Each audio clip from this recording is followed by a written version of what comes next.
Hello everyone, welcome to deep proof classes. तो आज हम पढ़ने वाले हैं रूरल डेवलपमेंट के आगे के टॉपिक। इससे पहले के टॉपिक यानी कि इंट्रोडक्शन पार्ट हम ऑलरेडी कर चुके हैं। अगर आपने वो वीडियो नहीं देखे तो आपको डिस्क्रिप्शन में और आई बटन में उसकी लिंक मिल जाएगी।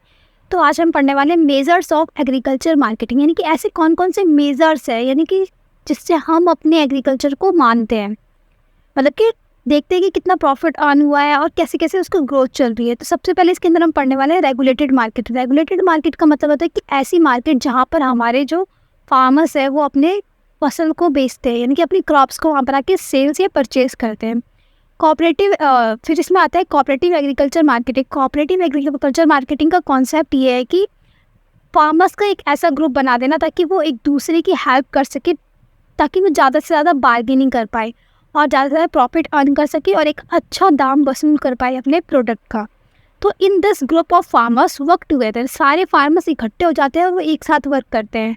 वर्क फॉर इंडिविजुअल नहीं करते, वो वर्क फॉर ऑल करते हैं।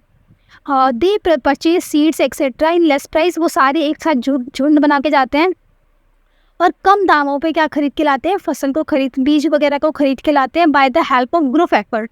क्योंकि अगर एक इंसान सामान को खरीदने जाता है तो वो बहुत ही महंगा पड़ता है, पर वहीं पर अगर पूरा ग्रुप चला जाए तो वो इतने सस्ते में मिल जाएगा।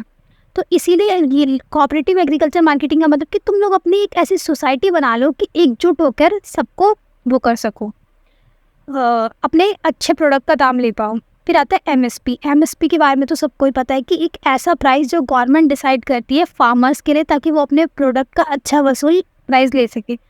क्योंकि फार्मर्स के साथ बहुत ज़्यादा एक्सप्लॉयटेशन होता है। जो इंटरमीडिएट होते हैं यानी कि जो बीच के बंदे होते हैं वो हमेशा उनको एक्सप्लॉइट करते हैं, उनको अच्छा प्राइस नहीं मिल पाता है। In this government decide the minimum price for the crops. इसमें जो गवर्नमेंट होती है एक मिनिमम प्राइस डिसाइड कर देती है कि तुम्हें इतना ही प्राइस मिलेगा अपने क्रॉप्स का। अगर फार्मर्स एग्री होता है उसको बेचने में उतने में तो वो बेच सकता है, अदरवाइज वो किसी और को भी बेच सकता है जहाँ पर उसको ज़्यादा पैसे मिले, पर उससे कम में वो कहीं नहीं बेचता। फिर आता है सब्सिडाइड ट्रांसपोर्ट। सब्सिडी ट्रांसपोर्ट का मतलब है कि लेस प्राइस में कोई ट्रांसपोर्ट मिल जाना।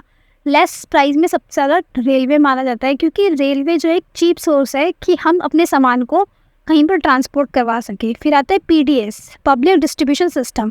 इसके अंदर क्या होता है, पीडीएस का नाम, इसका फुल फॉर्म होता है पब्लिक डिस्ट्रीब्यूशन सिस्टम। इसमें क्या होता है, गवर्नमेंट जो होती है वो बीपीएल कार्ड होल्डर होते हैं जो उनको फ्री में क्रॉप्स प्रोवाइड करती है। इसीलिए जो गवर्नमेंट होती है ना वो किसानों से परचेज कर लेते हैं उनके क्रॉप्स को, ताकि वो पीडीएस में बेच सके। फिर आता है स्टैंडर्डाइजेशन एंड ग्रेडिंग। अपनी क्वालिटी के अकॉर्डिंग अपने प्रोडक्ट की ग्रेडिंग कर देना कि भाई ए ग्रेड का सामान है या बी ग्रेड का या फिर सी ग्रेड का, इस तरीके से अपने प्रोडक्ट को ग्रेड कर देना। तो इसको हम कहते हैं स्टैंडर्डाइजेशन एंड ग्रेडिंग, कि अपने प्रोडक्ट का एक स्टैंडर्ड्स डिसाइड कर देना, उसी के अकॉर्डिंग उसकी फिर प्राइस जाएगी मार्केट में। तो ये पूरा हमारा मेजर्स हो गया फॉर एग्रीकल्चर मार्केटिंग। उसके बाद हम पढ़ते हैं डाइवर्सिफिकेशन ऑफ एग्रीकल्चर एक्ट, यानी कि एग्रीकल्चर में डाइवर्सिफिकेशन वाला एक्ट कौन सा था और ये क्यों आया था। It refer to the shift from crop farming to another area of production for employment.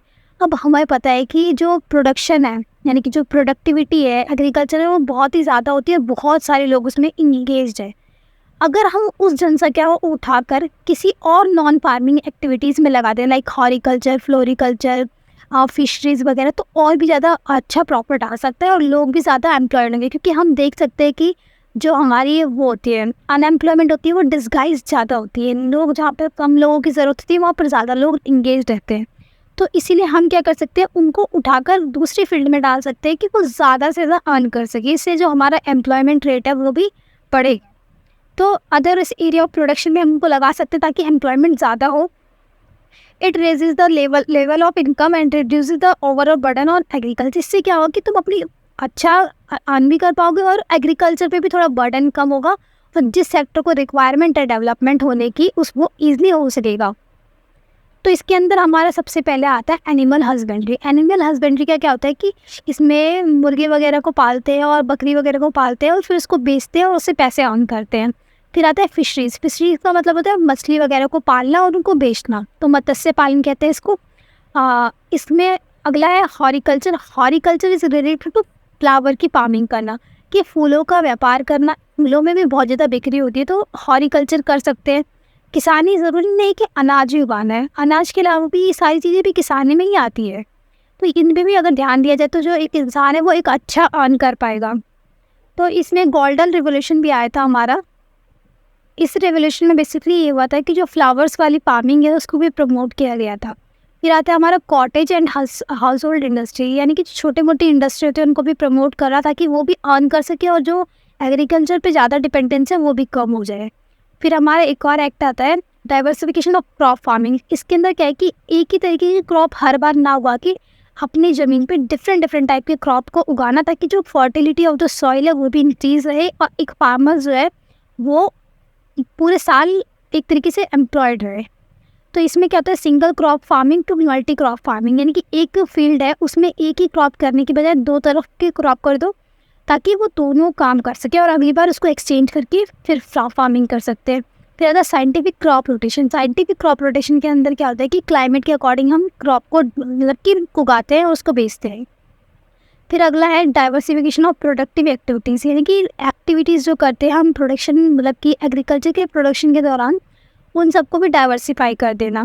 तो ये पूरा चैप्टर हमारा रूरल डेवलपमेंट था। इसमें हमने प्रॉब्लम्स और क्या देखी कि कैसे कैसे एक्ट आए जिससे जो गवर्नमेंट है उन्होंने एग्रीकल्चर को प्रमोट किया। तो एग्रीकल्चर मार्केटिंग में हमें यही पढ़ना है और agriculture is a main source of income in a rural development. तो इसीलिए हमने इस चैप्टर में सिर्फ एग्रीकल्चर के बारे में ही पढ़ा। थैंक्स फॉर वॉचिंग, मिलते हैं नेक्स्ट वीडियो में।